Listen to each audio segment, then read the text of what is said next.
Hello everyone, তো চলে এলো আমার ষষ্ঠী ব্লগ। আর প্রথমেই আমরা চলে গেছিলাম টালা প্রত্যয়, এবং এই বছর টালা প্রত্যয় থিম ছিল বীজ অঙ্গন। এবং টালা প্রত্যয় কিন্তু এই বছর তাদের 100 ইয়ার্স কমপ্লিট করেছে, এবং এটি ছিল মায়ের মুখ।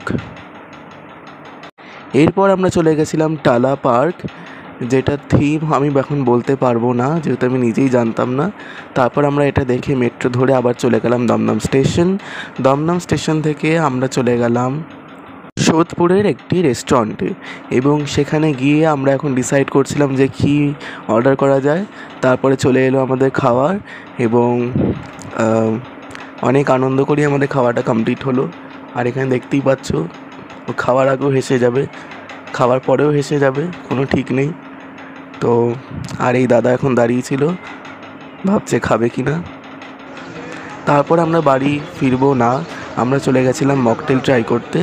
এবং তারপর আমরা চলে গেছিলাম আগরপাড়া তারাপুকুর আদি সার্বজনীন, যেটি প্রতিমার মুখ কিন্তু অসাধারণ ছিল, এবং এটির থিম ছিল মহাকুম্ভ।